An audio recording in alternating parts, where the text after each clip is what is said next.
नमस्कार, स्वागत है आप सबका हमारे खास कार्यक्रम देश देशांतर में। मैं हूं कवीन सचान। देश देशांतर में आज हम बात करेंगे जीएसटी की दरों में किस तरीके के बदलाव हो रहे हैं। सरकार की ओर से जीएसटी में जो छूट के नए प्रावधान, नए कदम उठाए जा रहे हैं, उनका असर, उनकी ज़रूरत और ओवरऑल जीएसटी का इस वक्त जो कलेक्शन है उसे किस तरीके से देखती है सरकार और चुनौतियाँ क्या इस वक्त सामने हैं। और जो बड़ी खबर थी वो ये थी कि केंद्र सरकार ने 40 लाख रुपए तक के सालाना टर्नओवर वाले कारोबारियों को इससे दायरे से बाहर रखने का फैसला किया है। पहले ये लिमिट 20 लाख रुपए सालाना टर्नओवर की थी और साथ ही 1.5 करोड़ रुपए तक के टर्नओवर वाली कंपनियों को कंपोजिशन स्कीम का फ़ायदा उन्हें मिल सकता है। ये भी कहा गया है सिर्फ 1% टैक्स उन्हें अदा करना होगा। दूसरे तरीके के कई सारे प्रावधान हैं जो धीरे धीरे करके सरकार की ओर से दिए गए हैं। उसका लाभ किस तरीके से और ख़ास तौर पर अगर लघु और मध्यम उद्योगों की बात करें, उनकी ज़रूरतें क्या हैं और किस तरीके से बदलाव के ये कदम उन्हें लाभ पहुँचा सकते हैं या क्या और कदमों की ज़रूरत है, और इसे समझेंगे अपने 3 खास मेहमानों के जरिए। हमारे साथ वेद कुमार जैन साहब हैं, former president the institute of chartered accountant. Sir, बहुत बहुत स्वागत है आपका। हमारे साथ शिशिर सिन्हा है, senior deputy editor the Hindu business line. स्वागत है सर। और मुकेश मोहन गुप्ता हमारे साथ हैं, प्रेसिडेंट हैं chamber of Indian micro small and medium enterprises. Sir, स्वागत है। शुरुआत मैं वेद सर आपसे करना चाहूंगा कि जो हाल के, मैं कहूँ कि पिछले 2 से ढाई महीने के दरमियान कुछ बदलाव, चाहे वो स्लैब को लेकर हो, चाहे कंपोजिशन स्कीम को लेकर हो या फिर बेसिक जो एक लिमिट थी उसको लेकर हो, वो मोटे तौर पर क्या क्या है और इनके बदलाव के पीछे जो टारगेट है, जो लक्ष्य है, वो कौन से उद्योग हैं? कविंद्र जी, आप देखिए, 1 जुलाई 2017 को हमने जीएसटी लागू किया था और जैसे हमें पता है कि सरकार ने लागू करने से पहले किस तरह से इसके ऊपर मेहनत की और केंद्र सरकार ने सभी राज्य सरकारों को साथ में लेकर आई और 1 जुलाई 2017 के लेने के बाद वित्त मंत्री जो उस समय अरुण जेटली जी थे, उन्होंने कितनी मेहनत की और जीएसटी काउंसिल में बहुत सारे निर्णय लिए, सारे कॉन्सेंसस बेस, और सभी को कभी भी मेरे ख्याल वोटिंग नहीं होने दी जीएसटी में और यूनानिमस डिसीजन लिए। 1 जुलाई 2017 को यह नया कानून था और अपने आप में एक बहुत बड़ा रिफॉर्म था, एक फाइनेंशियल रिफॉर्म कंट्री के लिए, 1 कंट्री 1 टैक्स और स्मूथ के लिए बहुत आइडियलिस्टिक बनाया गया 1 जुलाई 2017 को और उसमें एक थ्रेशोल्ड रखी गई। उस समय 60 से 62 लाख लगभग यह उम्मीद थी कि रजिस्ट्रेशन होंगे और वर्किंग की गई। पिछले लगभग अब 3 साल के अनुभव में जीएसटी बहुत लंबे दौर को चलकर आ गया है।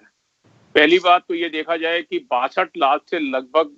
डबल 1 करोड़ 25 लाख के करीब रजिस्ट्रेशन हो गए जो आज की डेट में मुख्य धारा में आ गए। इसके अलावा जो टैक्स रेट था, जो पहले बहुत मल्टीपल टैक्सेस लगते थे और वो लगते थे, उसकी वजह से काफी जो इश्यू थे वो काफी एड्रेस हो गए। जो पहले एक्साइज ड्यूटी वगैरह होते थे वो काफी एड्रेस हो गए और इफेक्टिव टैक्स रेट भी कम हो गए। सवाल 2 रह गए थे मेनली कि जो आज की डेट में डीलर हैं या जिनको हम व्यापारी कहते हैं, मध्यम वर्ग कहते हैं, निम्न वर्ग कहते हैं, उनके चैलेंजेस क्या थे और उनको कैसे एड्रेस किया जाए। 1 जुलाई 2017 को हमने बनाया तो हमने उसको बहुत एक अच्छा रिफॉर्म बनाया था, लेकिन जैसे जैसे हमने देखा कि मध्यम वर्ग और निम्न वर्ग के जो व्यापारी हैं और उनको कई तकलीफ आ रही है तो उसके अंदर बहुत भारी छूट देने की कोशिश की गई। जो थ्रेशोल्ड की एग्जम्पशन थी वो 20 लाख से बढ़ा करके वो 40 लाख की गई, यानी कि 40 लाख से कम की टर्नओवर है तो आपको इसके अंदर कहीं भी रजिस्ट्रेशन कराने की जरूरत नहीं है। इसी तरह से एक कंपोजिशन स्कीम बनाई गई जिसमें पहले 75 लाख रुपए तक की रखी गई थी, इसको बढ़ाकर आज की डेट में 1.5 करोड़ रुपए तक कर दिया। आपको कोई रजिस्ट्रेशन कराने की और रजिस्ट्रेशन कराने की जरूरत है, लेकिन सिर्फ आपको 1% टैक्स देना है। होटल रेस्टोरेंट वालों के लिए ये 5% की सीमा है क्योंकि उनके यहाँ इनपुट कम आता है और सर्विसेज ज्यादा होती है। इसीलिए एक सर्विस सेक्टर को भी छूट दी गई कि 50 लाख रुपए तक की आपकी सर्विसेज है तो आपके ऊपर 6% का टैक्स देने का आएगा। तो बहुत, और जो फॉर्म भरने की प्रक्रिया भी थी, जो पहले मंथली थी टैक्स जमा कराने की थी, इन वर्गों के लिए काफी छूट दी गई कि भाई आप मंथली की जगह क्वार्टरली रिटर्न भर सकते हैं और क्वार्टरली रिटर्न का वर्किंग की गई। तो आप आज देखिए, आज की डेट में अगर किसी मध्यम या निम्न वर्ग की 1.5 करोड़ रुपए तक की अगर टर्नओवर है, जो 1.5 करोड़ रुपए साल की मानते हैं, और 1.5 करोड़ रुपए की जब हम बात करते हैं तो आप ये मान के चलिए 50,000 रुपए पर डे तक की लगभग 300 दिन वर्किंग लगा के चलो जिसकी सेल होती है पर डे के अंदर, जो मेरे हिसाब से एक अच्छी बड़ी फिगर है जिसमें मध्यम वर्ग और निम्न वर्ग के सभी लोग कवर हो जाएंगे। उनको सिर्फ 1% अपनी टर्नओवर के ऊपर टैक्स कलेक्ट करना है, इनपुट टैक्स क्रेडिट मिलेगा नहीं, आपको एक क्वार्टरली रिटर्न भरनी है और आपको वो टैक्स जमा करा देना है जो 1% आपकी टर्नओवर का बनता है। मैं समझता हूँ बहुत सिंप्लीफाइड फॉर्म पर वर्किंग की हुई है, बहुत स्मूथलेस वर्किंग कर दी गई है और सभी के लिए आज की डेट में वर्किंग कर दी है। इसके अलावा जो 2 लोग इस स्कीम में नहीं आते उनके लिए भी व्यापार की और जो साधन छोड़े गए और जो आज की डेट में कंसेशन दी गई है वो बहुत की गई है। कंज्यूमर के लिए भी कितना बड़ा बेनिफिट है कि आज की डेट में जो डाटा इंडिकेट कर रहा है फाइनेंस मिनिस्ट्री का, लगभग 11.3% का लगभग इफेक्टिव टैक्स रेट है जो पहले 31% होता था। तो ये एक बहुत ही अच्छा ट्रांजिशन हुआ है और जो पिछले दिनों में छूट देने की कोशिश है, जीएसटी काउंसिल का पूरा फोकस लगा हुआ है कि मध्यम वर्ग और निम्न वर्ग के व्यापारियों को तकलीफ कम से कम आए। उसमें रिटर्न भरने की छूट, डेट एक्सटेंड करी, जो पीछे लोगों ने रिटर्न नहीं भरी उनका पीरियड 30 सितंबर तक एक्सटेंड कर दिया गया, बिना पेनल्टी के रिटर्न भरने का वो कर दिया गया। अगर आपकी जीरो रिटर्न है, टैक्स है, अगर टैक्स है तो उसके ऊपर भी इंटरेस्ट रेट घटा के 9% कर दिए। तो काफी भारी छूट दे दी गई है और काफी भारी मेरी कंसेशन आई है। ओके, मुकेश जी, जिस तरीके से बदलाव और जैसा कि कहा जैन साहब ने कि जो मध्य और छोटे व्यापारी हैं, मुझे लगता है कि वो ज्यादा इससे प्रभावित होंगे जो कदम उठाए गए हैं, चाहे वो 20 लाख से 40 लाख तक करने की बेस लिमिट हो या फिर 1.5 करोड़ तक के सालाना टर्नओवर की बात हो। किस तरीके से देखते हैं इंडस्ट्री को और इस वर्ग को जो इसके दायरे में अब आता है, और खासतौर पर तब जबकि कोरोना काल में सबसे ज्यादा जो ग्रोथ की पोटेंशियल दिख रही है, जो रिवाइवल की बात हो रही है, वो इन्हीं मैं कहूं कि 2 मेन बेस हैं, मध्य और निम्न मध्य वर्ग बिजनेस का। कविन जी, देखिए, जैन साहब ने वैसे तो काफी डिटेल में बताया हमें कि क्या क्या छूट हमें दी गई हैं सरकार की तरफ से, पर मैं ये कहना चाहता हूं कि जब हमारे देश के प्रधानमंत्री जी ने ये 20 लाख करोड़ का पैकेज अनाउंस किया था इस कोविड के लिए, तो सबसे पहले जो अनाउंसमेंट हुआ था, जो ऑनरेबल फाइनेंस मिनिस्टर ने और minister of state for finance ने किया था, वो जब सबसे पहले आए थे इस 20 लाख करोड़ के पैकेज के बारे में बताने के लिए, तो सबसे पहला पैकेज जो अनाउंस हुआ था वो micro, small and medium enterprises के लिए किया था। उन्होंने कहा था कि हम 3 लाख करोड़ का जो लोन है वो देंगे ऑटोमेटिक रूट में, जिसकी फुल्ली गारंटी होगी सरकार की, या सबऑर्डिनेट डेट देंगे, या डेफिनेशन चेंज करेंगे एमएसएमई की। वहीं पर सरकार नहीं रुकी। सरकार ने कहा कि भाई ये जो छोटे व्यापारी हैं, micro, small and medium category के हैं, उनकी सबसे बड़ी समस्या कंप्लायंसेस की भी होती है, और साथ में जो इंटरेस्ट है, अगर पेनल्टी है या इंटरेस्ट है, अगर कहीं डिले हो जाता है कोई रिटर्न फाइल करने में, जैसे जैन साहब ने कहा कि भाई जुलाई 17 में ये आया था जीएसटी एक्ट, जुलाई 17 के बाद में जिन लोगों ने, कुछ लोगों ने रजिस्ट्रेशन करा लिया लेकिन उसके बाद वो अपनी रिटर्न फाइल नहीं कर पाए, क्योंकि जो छोटा व्यापारी होता है कई बार वो सोल प्रोप्राइटरशिप में करता है, अकेला आदमी होता है, उसी को सेल करनी है, उसी को प्रोडक्शन करना है, उसी को फाइनेंस देखना है। तो अब सरकार ने कहा है कि कोई बात नहीं, आप एक रिटर्न के जो पहले पर डे के हिसाब से पेनल्टी लगती थी, अब उन्होंने कहा कि आपको अगर ये 2 साल 3 साल का भी डिले हो गया तब भी आप एक रिटर्न में केवल 500 रुपए की पेनल्टी दीजिए और अपनी रिटर्न फाइल कर दीजिए। रेट ऑफ इंटरेस्ट को बिल्कुल आधा, ये नहीं कि 18 को उन्होंने कहा हो कि हम 15 कर देते हैं, 14 कर देते हैं, उन्होंने कहा कि पूरा हम 50% कर देते हैं, 9% की दर से आप इंटरेस्ट अगर है तो वो दीजिए। एक और बहुत बड़ा जो रिलैक्सेशन दिया है अभी जो फाइनेंस मिनिस्टर ने, उन्होंने कहा है कि भाई, क्योंकि अभी देखिए लॉकडाउन का समय है कविन जी, और बहुत सारे ऑफिसेज अभी ऐसे हैं जहां पर वर्क फ्रॉम होम चल रहा है, लोगों के जो डिजिटल सिग्नेचर है वो हो सकता है उनके ऑफिस में रखे हों, वो अपडेट ना हुए हों, वो अपनी रिटर्न फाइल नहीं कर पा रहे थे। उनको लगता था कि क्योंकि जो कंपनीज हैं, कंपनीज के केस में डिजिटली उनको रिटर्न फाइल करनी होती थी with the help of digital signature. अब सरकार ने कह दिया है कि कोई बात नहीं, आपके डिजिटल सिग्नेचर भैया आपके ऑफिस में रखे हैं, आप वर्क फ्रॉम होम कर रहे हैं, तो हम बिना डिजिटल सिग्नेचर के भी आप अपनी रिटर्न फाइल कर सकते हैं। मैं समझता हूं कि ये बहुत बड़ा जो सपोर्ट है सरकार की तरफ से वो दिया गया है एमएसएमईज के लिए, और मेरा ऐसा मानना है कि ये जो प्रक्रिया है वो निरंतर है, अभी ये रुकी नहीं है। अभी हम ये नहीं कहते कि ये जो प्रक्रिया है जो सरकार की जो एमएसएमईज को जो मदद करने की है वो रुक गई है, या उन्होंने जो अनाउंस की वो एक बार है। ये मैं समझता हूं कि जैसे जैसे हम लोग उनके सामने अपनी समस्या लेकर जा रहे हैं, और मेरा ये मानना है कि हम लोग तो क्योंकि micro small and medium enterprise को रिप्रेजेंट करते हैं, तो हम निरंतर मिनिस्ट्री ऑफ फाइनेंस या प्राइम मिनिस्टर को हम लेटर भेजते रहते हैं, जो डिमांड है, जो रिक्वेस्ट है, जो प्रॉब्लम है एमएसएमई की, उनसे अवगत कराते रहते हैं। और मैंने ये देखा है पिछले 3-4 महीने की जहां भी हमने अपनी जो समस्या बताई है, चाहे वो डेफिनेशन की जो उन्होंने पहले 100 करोड़ की टर्नओवर के लिए कहा था, जब हमने उनको कहा कि ये और बड़ा होना चाहिए, तो चाहे उन्होंने 250 करोड़ किया हो, उसके बहुत सारे एक्सप्लेनेशन दिए हों, या ये जो कंप्लायंसेस है इसके बारे में हो, तो मेरा ये मानना है कि ये एक प्रक्रिया निरंतर है और अभी हम और भी बहुत कुछ उम्मीद कर सकते हैं शायद सरकार से, मिनिस्ट्री ऑफ फाइनेंस या रिजर्व बैंक ऑफ इंडिया से, कि वो जो छोटे व्यापारी हैं उनको और बहुत सारी सुविधाएं भी शायद हम लोग आगे मिलने की उम्मीद कर सकते हैं। मुकेश जी, एक छोटा सा मैं आंकड़ा चाहूंगा अगर मिल सकता हो कि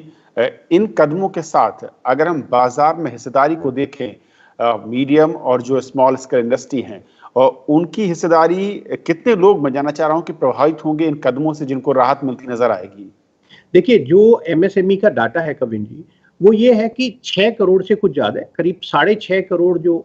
यूनिट्स हैं, वो micro small and medium enterprises में अभी तक की जो पुरानी डेफिनेशन थी, जहां पर जो डेफिनेशन थी वो investment in plant and machinery 10 crore रुपए तक थी, उन लोगों को जो एमएसएमईज के बेनिफिट मिलते थे।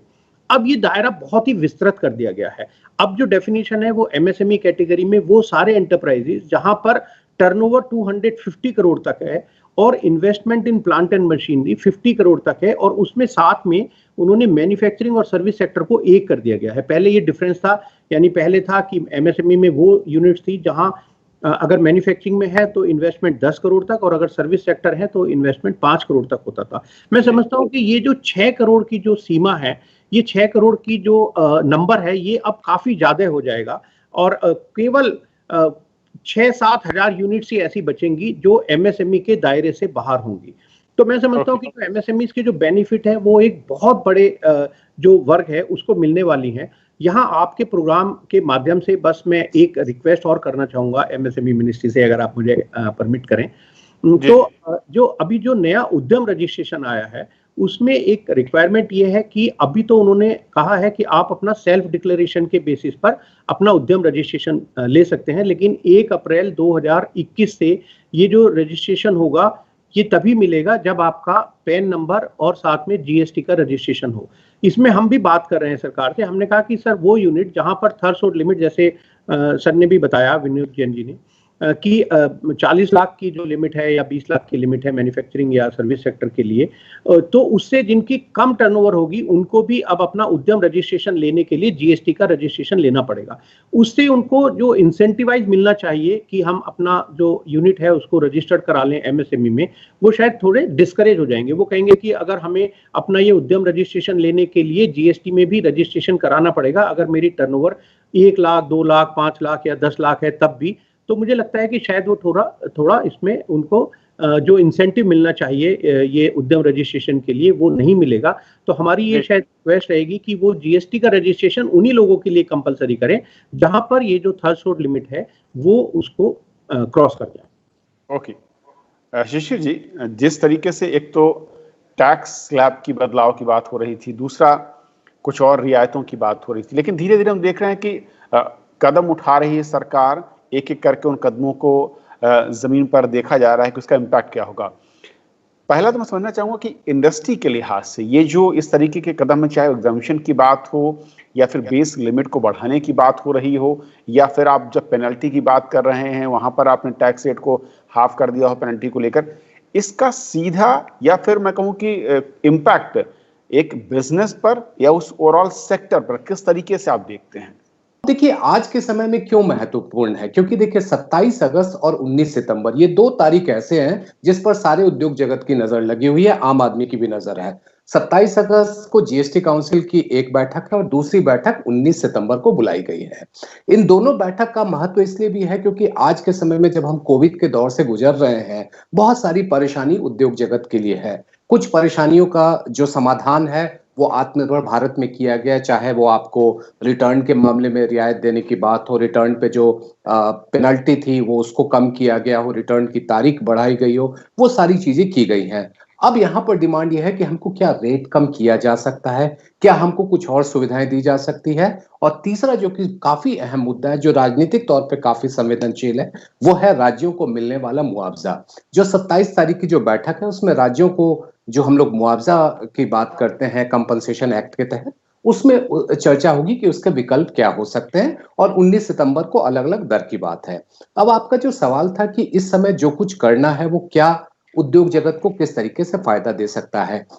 हमें इस बात को ध्यान रखना है कि अगर आप जीएसटी का कलेक्शन देखें तो पिछले साल के मुकाबले इस साल नेचुरली है कि कम होगा, क्योंकि एक ये एबनॉर्मल टाइम है। इस एबनॉर्मल टाइम में क्या हम रेट घटा करके उद्योग जगत को राहत दे सकते हैं? क्या रेट घटाने से आम आदमी वापस बाजार में आ जाएगा? ये एक बड़ा बहस का मुद्दा है, क्योंकि जब उपभोक्ता आएगा तभी उद्योग चलेगा। उपभोक्ता नहीं है तो कंपनियां क्या करेंगी? सामान किसके लिए बनाएंगी? उपभोक्ता के लिए बनाएंगी। तो इसीलिए अब ये चर्चा चल रही कि क्या हम रेट कम करें। अब अगर रेट कम करते तो सरकार की कमाई पहले से ही कम है, तो क्या आप उसको मतलब उसका कोई तोड़ है, उसका कोई समाधान है? शायद इस समय ये बहुत ही एक जटिल प्रक्रिया है, बहुत ही, जिसको कहते हैं ना, बहुत ही कठिन एक घड़ी है कि इसमें आप फैसला करें कि रेट में हम कोई बदलाव करें या ना करें। अब तक जो कुछ भी बदलाव किए गए हैं 39 बैठकों में, और जीएसटी की प्रक्रिया में जो कुछ भी बदलाव किए गए, उसका उद्योग जगत को फायदा मिला है। और देखिए, आज रजिस्ट्रेशन लगभग 1.25 करोड़ जो हैं,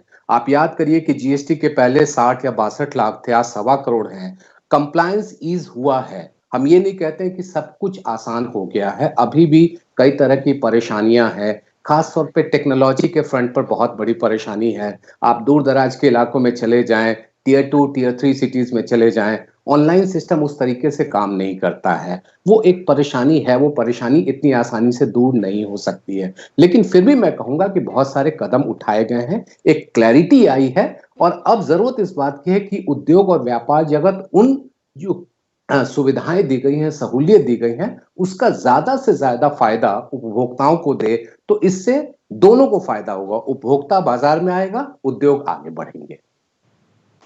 जयंत सर, क्योंकि जब हम जीएसटी के जो देखते हैं, धीरे धीरे जब लागू हुआ और अब तक के सफर में काफी बदलाव हुए, जो सहूलियत लग रहा था कि मुश्किलें हैं उनको ठीक करने का प्रयास भी हुए, लेकिन कोरोना के संकट के बीच में जो शिशिर ने थोड़ा सा इसका जिक्र किया, वो सबसे बड़ा चैलेंज क्या नजर आता है। और टैक्स कलेक्शन के लिहाज से, यानी कि सरकारों की आर्थिक जो मजबूती है, रेवेन्यू कलेक्शन है, वो किस तरीके से बढ़ाई जा सकती है, क्योंकि ऐसे में मुमकिन नहीं दिखता कि आप स्लैब कम करें या टैक्स कम करें और इसके चलते जो दोहरी मार है वो कहीं सरकारों की आर्थिक, मैं कहूं कि जो उनका गणित है उसको गड़बड़ा सकता है। कविंद्र, देखिए, ये आज की डेट में सबसे बड़ा मुद्दा है जीएसटी के लिए। हमने जैसे मैंने पहले कहा 2017 में इम्प्लीमेंट कर दिया, बहुत स्मूथलेस वर्किंग कर दी है, कर दी। लेकिन हम सबको ये मान के चलना पड़ेगा, केंद्र सरकार और राज्य सरकार को राजस्व चाहिए अपने खर्चों को चलाने के लिए, और जीएसटी एक महत्वपूर्ण कड़ी है और महत्वपूर्ण एक उसमें योगदान देता है। हमारे भारतवर्ष में अगर मैं टोटल सी कैलकुलेशन करूं तो लगभग 24 लाख करोड़ रुपए के करीब का जो टोटल टैक्सेस की कैलकुलेशन केंद्र सरकार पे आती है, और लगभग 6 से 8 लाख करोड़ की राज्य सरकारों पे आती है। तो जीएसटी एक बहुत महत्वपूर्ण है, और 3 साल का अनुभव ये कह रहा है कि जीएसटी की जो हमने एक रेट ऑफ वो निकाला था, रेवेन्यू न्यूट्रल रेट निकाला था 15.3%, उसके अगेंस्ट 11.6% की कलेक्शन आ रही है। तो कहीं ना कहीं ये मान के चलना पड़ेगा कि जो एक हमने रेवेन्यू न्यूट्रल रेट और 11.3 में जो हमारा लगभग 4% यानी कि 25% एक्सपेक्टेशन से कम कलेक्शन आ रही है,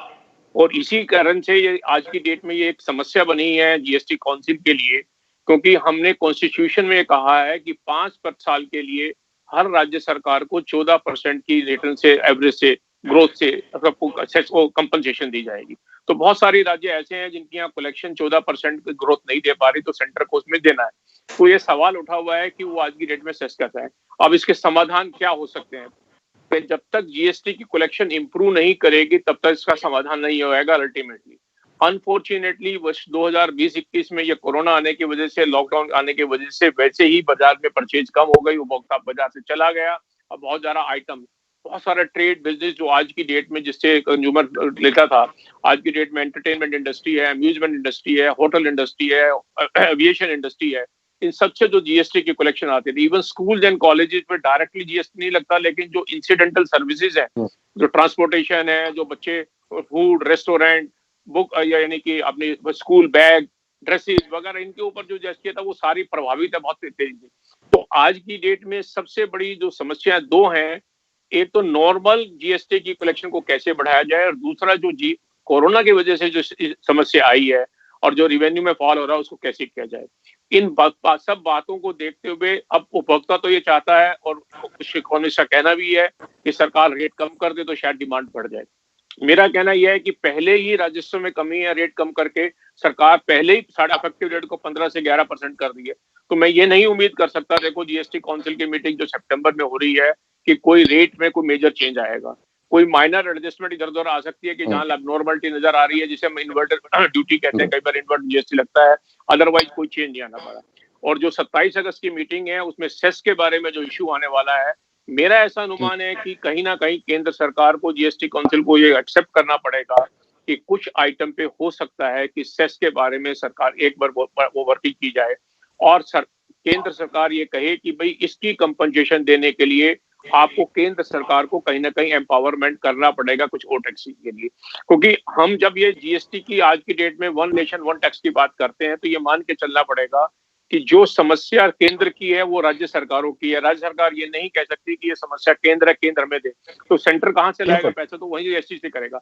तो इसके लिए जीएसटी काउंसिल को कहीं ना कहीं अपनी वर्किंग करनी पड़ेगी। आज की डेट में स्मूथलेस वर्किंग है, एक्सेप्ट जो टीयर 1, टीयर 2, टीयर 2, टीयर 3 की बात करते हैं, कुछ ऑनलाइन की वर्किंग करते हैं। तो मेरा ऐसा मानना है कि कंप्लायंसेस, जैसे कि इन्होंने अभी छूट दे दी है, पिछले 3 साल की जो रिटर्न पेंडिंग थी, कंप्लायंसेस को इम्प्रूव कराना पड़ेगा। जो कहीं लीकेजेस हैं उसके बारे में कहीं ना कहीं एड्रेस करना पड़ेगा। जो रिफंड के बारे में चैलेंजेस आ रहे हैं, कुछ जगह आ रहे हैं, वो एनफोर्समेंट में उस मैकेनिज्म को भी कहीं ना कहीं स्ट्रॉन्ग करना पड़ेगा। और मुझे ऐसा लगता है कि 2020-21 को एबनॉर्मलिटी को लगा दें, तो कहीं ना कहीं पुश करने के लिए, ग्रोथ पुश करने के लिए कहीं ना कहीं आपको कंजम्पशन बढ़ानी पड़ेगी, और कंजम्पशन बढ़ाने के लिए सरकार को कहीं ना कहीं अपने जो प्रोजेक्ट्स हैं उनके लिए कहीं ना कहीं वर्किंग शुरू करनी पड़ेगी। तो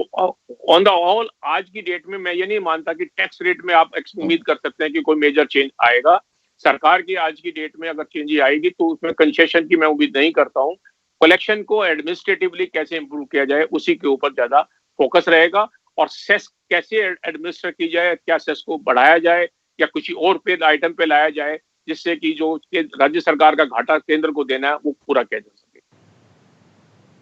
बिल्कुल। और शिशिर, जिस तरीके से जयंत साहब ने कहा, बहुत बड़ा चैलेंज, चुनौती इस वक्त है जीएसटी काउंसिल के सामने, सरकारों के सामने। एक तरफ टैक्स कलेक्शन का गिरता ग्राफ, और दूसरी तरफ लॉकडाउन और कोरोना के चलते उस पर दोहरी मार पड़ रही थी, और इधर इंडस्ट्री की ओर से ज्यादा रिलैक्सेशन की डिमांड।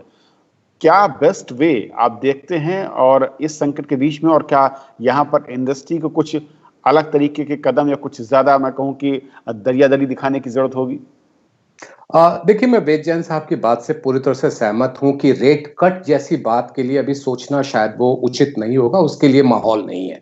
जहां तक कमाई की बढ़ाने की बात है, एक अर्थशास्त्र के छात्र होने के नाते मैं आपसे एक सैद्धांतिक बात कहना चाहता हूं कि हम लोग तमाम गुड्स को मेरिट गुड्स और डिमेरिट गुड्स में डिस्ट्रीब्यूट करते हैं। डिमेरिट गुड्स वो होता है जैसे आप सिगरेट हो गए, गुटखा हो गए, इनको हम डिमेरिट गुड्स कहते हैं। एक अर्थशास्त्र के नाते ये होता है कि डिमेरिट गुड्स पे आप टैक्स जितना बढ़ाते उसके कंजम्पशन पे बहुत ज्यादा असर नहीं पड़ता है, क्योंकि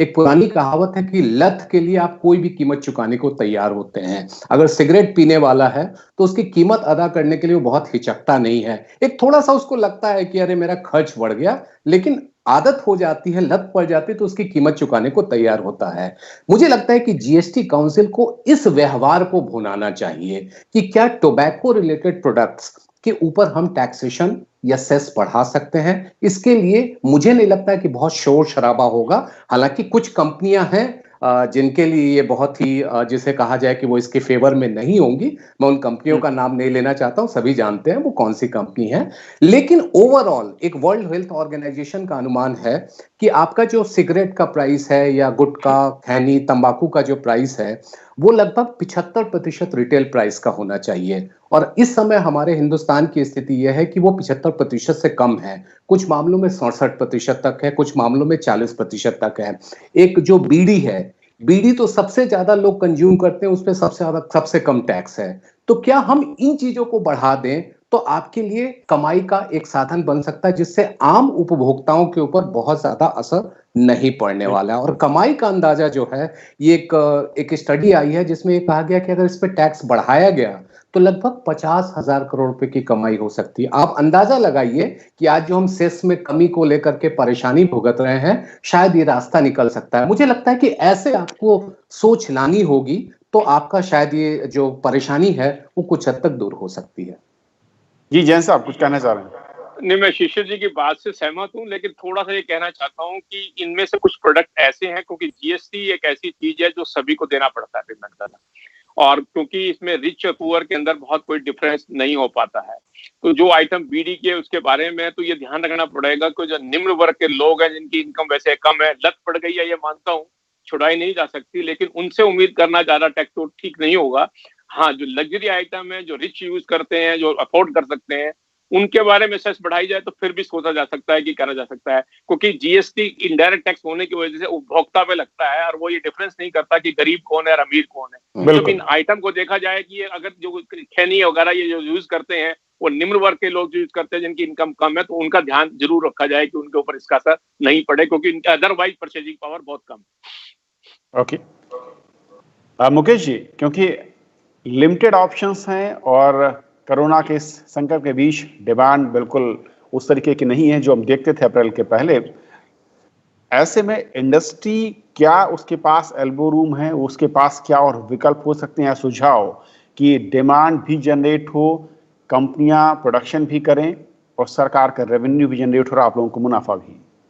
देखिए कविन जी, हम तो जो जितने भी व्यापारी वर्ग हैं और खासतौर से जो एमएसएमई हैं, उनको यही बताने की कोशिश करते हैं कि देखिए सरकार के पास भी, जैसे अभी बात हो रही थी कि सरकार के पास भी जो रिसोर्सेज हैं वो लिमिटेड हैं, और इस समय सरकार का खर्चा भी शायद बढ़ गया है क्योंकि कोविड रिलेटेड जो एक्सपेंसेस हैं वो बढ़ गए हैं। तो हमें ये टीम वर्क की तरह काम करना पड़ेगा। जितने भी जो व्यापारी वर्ग हैं उनसे हमें ये अपील करनी होगी कि आपको भी मोर कंप्लायंट होना है। जैसे अभी प्रधानमंत्री जी ने भी कहा और डेटा भी है कि भाई जो डायरेक्ट टैक्स की अगर हम बात करें तो इनकम टैक्स रिटर्न अगर 2 या 3% लोग भरते हैं और हम फिर ये उम्मीद करें कि हमारा देश एक डेवलप्ड कंट्री में आ जाए तो कैसे संभव है। तो हम सब लोगों को भी ये मानना पड़ेगा, ये स्वीकार करना पड़ेगा कि पूरी ईमानदारी से हम, चाहे वो डायरेक्ट टैक्स हो या इनडायरेक्ट टैक्स हो, वो पूरी ईमानदारी से हम भरें, सरकार के साथ सहयोग करें, क्योंकि जब तक ये टैक्स नहीं आएगा तो हम सरकार से बहुत ज्यादा ऐसी उम्मीद करना कि सरकार बिना टैक्स कलेक्शन के वो हमारे लिए जितने भी कोई वेलफेयर स्कीम है या जो भी डेवलपमेंटल काम है वो सब होते रहे, वो शायद पॉसिबल नहीं होगा। एक हमारी डिमांड जरूर है, एक जो बड़ी प्रॉब्लम हो रही है जो खास तौर से छोटे व्यापारियों की, वो जीएसटी में एक प्रॉब्लम ये है कि जब हम अपना इनवॉइस इशू कर देते हैं तभी अपना जीएसटी हमें जमा करना होता है। आज हम देख रहे हैं सरकार भी इस बात को मान रही है कि जो पेमेंट है वो काफी डिलेड है, चाहे वो सरकार से हो या वो लार्ज कंपनी से हो या खुद भी एमएसएमई से भी हो दूसरे से, तो जो पेमेंट है वो समय से नहीं आ पा रहे हैं। अब ये दोहरी मार पड़ रही है जो एमएसएमईज के लिए खास तौर से। जैसे अगर मान लो एग्जाम्पल के लिए मैं ऐसे कहूँ कि मैंने 100 रुपए का एक इनवॉइस रेज कर दिया किसी बायर के ऊपर, मुझे वो और 18 रुपए मैंने उस पर जीएसटी लगाया। अब वो 118 रुपए का इनवॉइस मुझे वो अपने 100 रुपए भी नहीं मिले, जो सरकार के 18 मिलने थे 18 रुपीज, वो तो मिले ही नहीं। अब मेरी लायबिलिटी हो जाती है कि मैं ये 18 रुपीज का जो जीएसटी है वो मैं जमा करूं। ये एक थोड़ा बड़ा एक कष्ट हो रहा है एमएसएमई सेक्टर को कि उसमें कुछ अगर ऐसा कर दिया जाए कि जब ये हमें पेमेंट मिले तब हम उस जो अपना जीएसटी है वो जमा करें, क्योंकि हमारा ये मानना है कि जो जीएसटी है ये सेलर का कोई लायबिलिटी नहीं है, ये केवल जो सेलर है वो केवल सरकार के बिहाफ पे बायर से अपना टैक्स लेकर और सरकार में जमा कर रही है। केवल ये एक मेरा ये मानना है कि हम केवल एक ये सर्विस दे रहे हैं कि भाई ये टैक्स हम ले रहे हैं बायर से और लेकर सरकार के खाते में जमा कर रहे हैं, लेकिन कई बार हमें अपना मूल ही नहीं मिलता और हमें अपना जो टैक्स है वो और अपने पास से जमा करना पड़ता है। नहीं, मैं मुकेश जी से एक बात कह रहा हूँ कि देखिए ये दिल मांगे मोर वाली बात है। चलिए सर, बहुत शुक्रिया आप तीनों मेहमानों का हमारे साथ इस बहुत महत्वपूर्ण चर्चा में शामिल होने के लिए, और जीएसटी के सफर, इसकी चुनौतियां और आगे के रास्तों पर अपने विचार रखने के लिए। आज फिलहाल इतना ही, नमस्कार।